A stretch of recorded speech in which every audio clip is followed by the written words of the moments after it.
Kapa Hawaiian FM 100.3, 99.1, and online at kaparadio.com. Another edition of the Kapa Cafe. Now, we had the privilege of sharing some of the music you heard Jazz and I talk about it this week.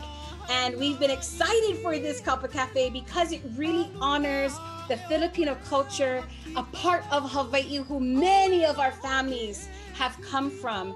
And today joining us, we have both co-producers of this project entitled Kāwili. We have Lance Collins and we have Zach Lum, who you're familiar with. And tonight, or today I should say, we get to hear the Scoopy Doopies of how this project came to be. Good morning, gentlemen. Good morning. Aloha. Wow, this is I was so excited to do this, number one, when we got the media kit. Kaea gave me kind of thing. He said, hey, you might want to see this one right away. Get your countrymen in here. And I looked in and I was like, well, first of all, Zach has something to do with it, so it's going to be fab. And then I started reading into it and I was like, wow, paying homage to Filipino folk songs, the Filipino traditions that have helped, I guess, build a lot of Hawaii.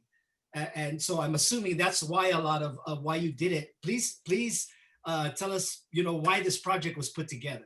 I think Lance can start. Lance, if you want to bring us up to speed. Okay, sure. It actually started 10 years ago. Lilia Santiago, who is a UH professor in Ilokano, and she's actually a national poet in the Philippines. And I translated Aloha Oi into Ilokano, and it was sung by a number of students at a picnic.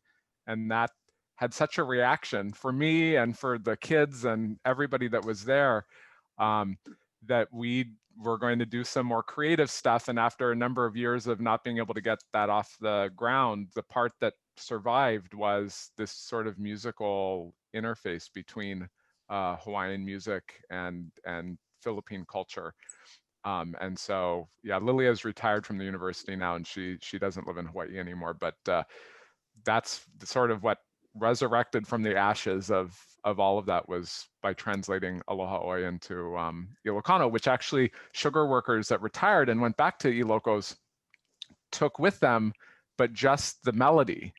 So it's actually performed at wakes and funerals in Ilocos, and it's like that's considered to be like a song that you have to perform at the last night of the wake when people say goodbye to the dead, but not with words because the sugar workers didn't speak Hawaiian, and so all they could do was bring the melody back. And so every Spanish band that performs at funerals knows Aloha Oi, just not the words.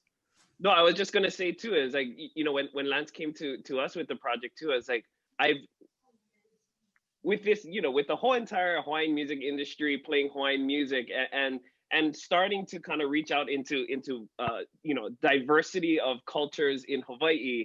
Like, what a new idea this is to translate Filipino songs into Hawaiian. But I think the thing that I continue to learn, and this is really attributed to Lance's genius through this entire project, is why that matters, right? Like, why is it important that we have songs that are not of Hawaii in origin, but still translated into Hawaiian? And what does that mean? What does that mean for Hawaiian language? What does that mean for Hawaiian music? What does that mean for the cross-cultural relationships that happen that maybe we know best through as what's the word? We are descendants of plantation workers, in many families, right? But what if that wasn't the case, right? Like, what if Hawaii, what if Hawaiians, what if Filipinos came together and they did outside of that context? And what does that mean for our languages and for the pride and the culture of these two really beautiful people of Oceania? So I just wanted to add that to what Lance said. This Aloha Oi turned into this like incredible project that is so unexpected yet still so welcomed with love. So I really appreciate that. It's pretty profound because it's not, and I could be wrong, I really could be wrong, I'm just speaking on personal experience. I've never encountered such a project. It's different when, now listen, and this is said with lots of love here. Mm-hmm. It's different when someone not of the culture comes and sings a Hawaiian song. Yeah? It happens all Yep. the time. They like the Hawaiian song, they're going to play the Hawaiian song, and they're from someplace else in the world. That happens a lot. Yep. However, with this idea, Lance, with this idea of taking the stories of the Filipino people and their culture and acknowledging that relationship to Hawaii and sharing the story through the language of this land is way deeper and honoring of the historical context of where we come from. Profound.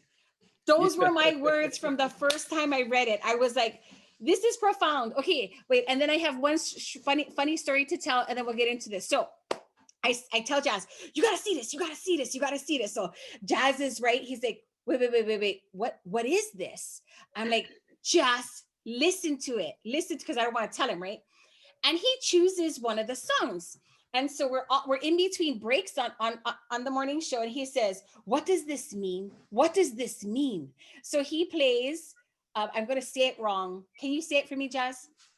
Doron sita. Yeah. So he starts telling me about that. I'm like, well, they're looking all over the place. That's the first line. I'm not sure what that first. I don't know what leron is, but I can tell you they're looking. He's like, I knew it. I know the song. And then he starts sharing this childhood memory of this song. And it kind of gets me choked up because I think to myself, if he's feeling this way about a song that he remembers growing up, can you imagine all the other communities who are feeling the same way? Yep. Absolutely. And Lance can speak more to this, but I think the thing that's profound to echo what you were saying too is the fact that it's like, especially in the Hawaiian music community, like we emphasize our Hawaiianness, yeah. But like, how many of us are pure Hawaiian without any other ethnicities, right? Like, how many of us don't have like Japanese, Chinese, Filipino ancestors, right? And how do we incorporate that into who we are as maybe Hawaiian musicians, as Hawaiian people, but also people of Hawaii, right? So I mean, I'm totally right there on that train with you, Jazz, in realizing like this part of you that, oh yeah, I forgot about that, and I think Lance can speak a little bit better to be more articulate than I am about that. Well, I one of the things that got me thinking before this turned into what it turned into was, in the 19th century in the kingdom, there were all of these ships going all over the Pacific, and you read all of these accounts, and a third of the ship were Kanakas. There were 20 Manila men on this ship, and it's like, well, there's all these Hawaiians and Filipinos that are on all these ships, and they're going all over, for 100 years. But they didn't write, nothing what they said or their exchanges with each other were written down. And so, I think the idea was to honor that history that's much longer than just the plantation period, but also in a way to try to reimagine the connections that actually do exist. I mean, there's lots of Hawaiians who have Filipino last names, and there's also a few Filipinos that I know that have Hawaiian last names. But for a whole bunch of reasons, there can't just be a connection or an experience of the two. It has to be mediated through an American thing or through plantation racial hierarchies or something. And so it's like the experience can't be love. It has to be through power or something else. And so this was to not do that and instead try to say, okay, well, in the 19th century, there were all these guys on ships together, and they had to have been sharing music with each other. I mean, what do you do on a ship when you're not working, Yeah. That's exactly it. And I think coming through the lens of what's been documented and their eyes compared to what you're saying, Lance, and what did they play on the ships? What did that music sound like? Was it Hapa Hawaii, Hapa Ilokano? Right.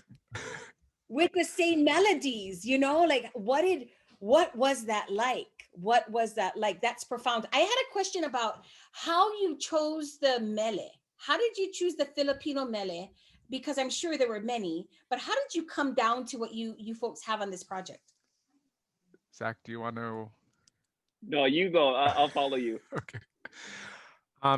So for my Filipino family is not Ilocano. My in-laws are Ilocano, and my grandmother's half siblings and step siblings are Ilocano. So I'm not Ilocano, but most of the Filipinos in Hawaii are Ilocano, because I think from the 20s onward, it was almost exclusively from Ilocos. And so most of the songs are Ilocano, because that's where most of the Filipinos in Hawaii come from. But we also picked some of these that are sort of nationally known songs, Leron Leron Sinta, which is a Tagalog song, Bahay Kubo.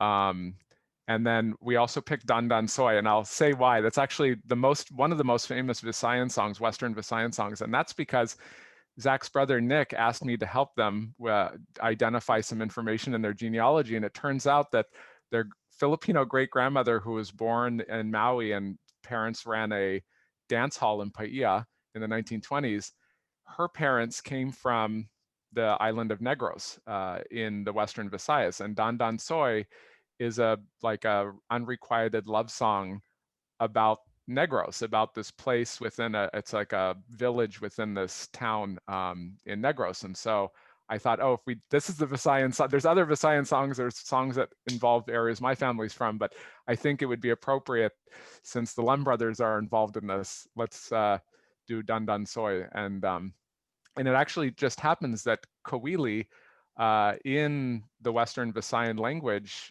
means the same as it does in Hawaiian.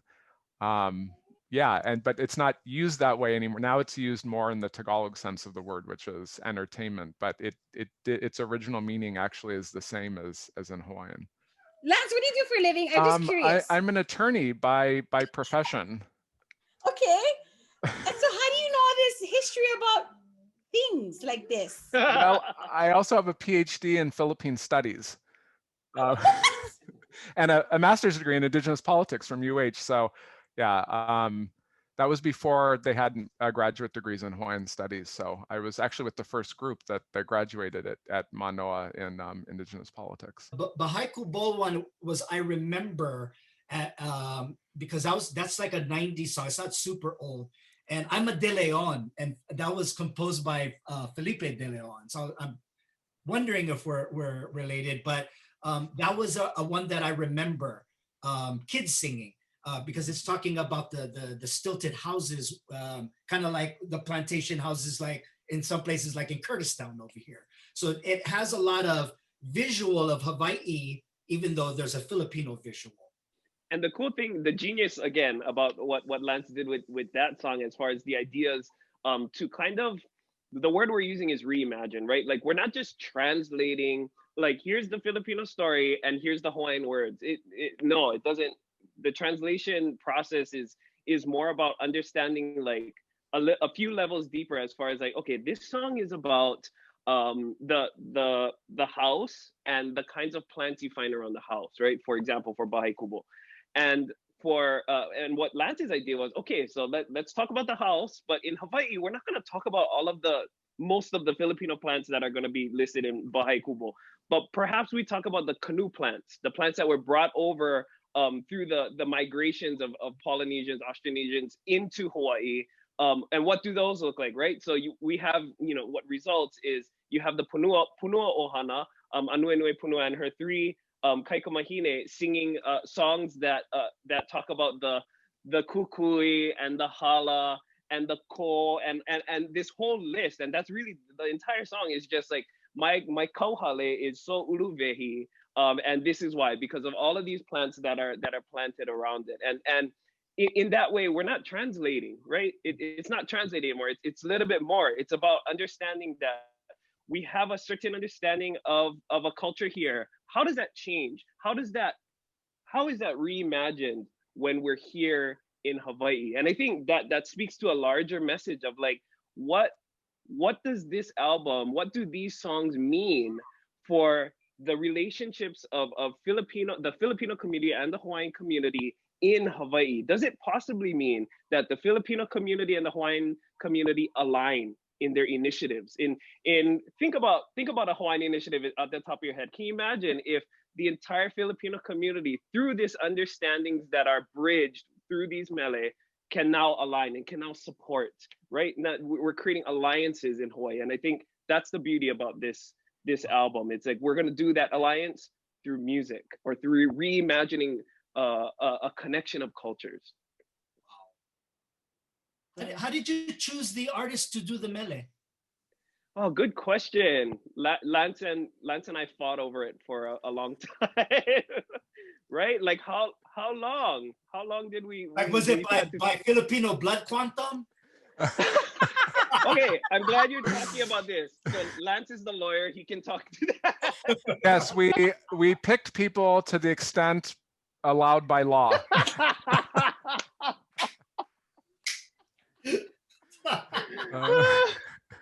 Well, I will be the first to say not everybody is of Filipino ancestry on the album, but they are definitely well aware of the premise of the album and understanding. And I think we're all still continuing to unfold like what all of this really means as it gets accepted into the community, both Hawaiian and Filipino communities. But I'm trying to think, Lance, like what the artists that are on this album include Ane is on there.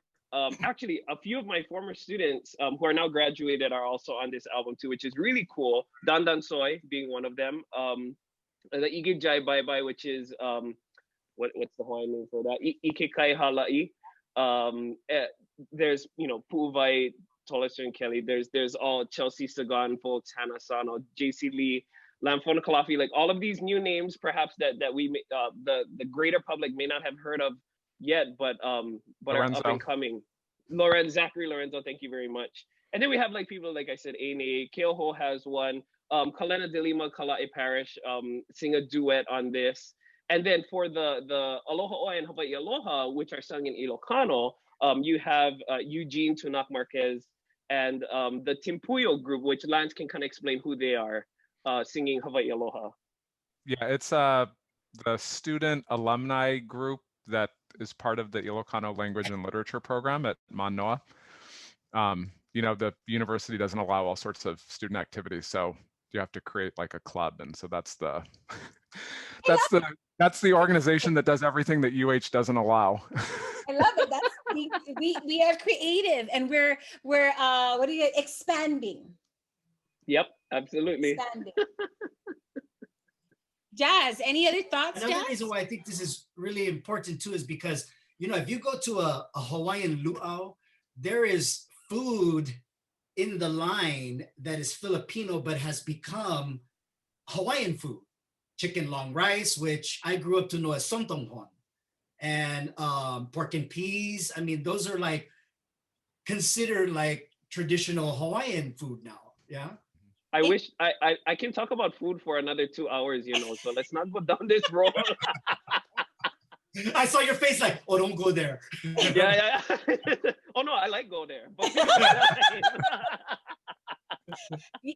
I just have to say, gentlemen, this idea that stands out is honoring the culture and the connection of cultures and the connection of families to this day, and being proud of both, if not all. Yes. And how you hear the historical imprint that our kupuna left, mine included. We all come up from a line of immigrants somewhere, somehow, and it's profound to see. If I think about my kupuna looking down at what I'm doing now, because they chose to stay in Hawaii. I just told my daughter this the other day. I said, we're here today because your Japanese great-great-great-grandfather chose to be here. He didn't go back. Isn't that profound? So I have to say the honoring of Hakumele, Zach, you and your team, Lance, your genius brain. I am so amazed. And you know what really inspires me today is the fact that I don't know if you play an instrument, Lance, but you contributed so much to a project with your passion and your love that it's just perfect. Like, it makes sense. It makes utmost sense. And I'm hoping that everyone who's listening today and everyone who will download the music today will be inspired to stand proud. We'll be inspired to revisit those stories. We'll be inspired to revisit the mele that they grew up with. Jazz, closing thoughts. Oh, just thank you. Thank you for doing this project. And I hope you do more, because I'm sure there's tons of mele you can work with. And then we gotta talk about food. Like you could do like albums just on food. Yes. Right? Yes. I would like to be part of that research. Yeah, yeah. Lance and Zach, anybody else you guys would like to acknowledge before we close out today? Lance, why don't you go first, Lance? I think maybe just Joseph and Claire Dawang, who are the executive producers and all of the behind the scenes stuff that they assisted with in order to make this possible. I really appreciate all of the behind the scenes, completely under the radar stuff that they did, because I don't know that it would have been possible without them. So very appreciative. Mahalo. Zach? No, yeah, and I think for me, you know, besides the people that we already talked about and kind of reference to, I think my biggest mahalo is actually a forthcoming mahalo too, because I'll be completely honest, I didn't know what the reception, and Lance and I had like days of conversation about this. I wouldn't know what the reception is of this album. It's such a new thing, you know, and I know there's so many parts of our communities who hold so fast and hold so tight to the things that are very important, very cherished for Hawaiian music and for our language and for everything that we value. But I want to thank in advance those people who and the many people, whether they're here in Hawaii or they're in the Philippines or in some ways you know, between the two, and how they comprise of these communities. I want to thank them for supporting this album and supporting the values upon which this album is built. And really, I think it's just another building block that helps us understand our connections and our relationships and how important they are, especially as a unique people of Hawaii. For those of you tuning in from Bay Area, from Gardena area, there are halau out there that are all like 99% Filipino. You guys, this project needs to get in those hands as well, because these are definitely halau that could be dancing this mele, that it would actually be something very meaningful for them. So I hope that so you guys watching, please pick up this CD. Hello. And available, gentlemen, where can we get the CD and downloads? Oh, good question. So we are right now we are exclusively with mele.com. So and I think we talked about this in previous interviews too. Is like, you know, this COVID thing, like it keeps us from going to the store as often as we used to. But the beautiful thing about mele.com is you click, and then it shows up at your door. And that's next day about this. Yeah, and Lance can, the next day, for real. Puna is like that good. And Lance can explain where those proceeds go to, especially if you buy the album. Obviously, there's going to be a lot more proceeds that benefit these organizations, Lance. Yeah, so the proceeds are going to go to the Refugee and Immigrant Law Clinic at the William S. Richardson School of Law, and then also to the Ilokano Language and Literature Program.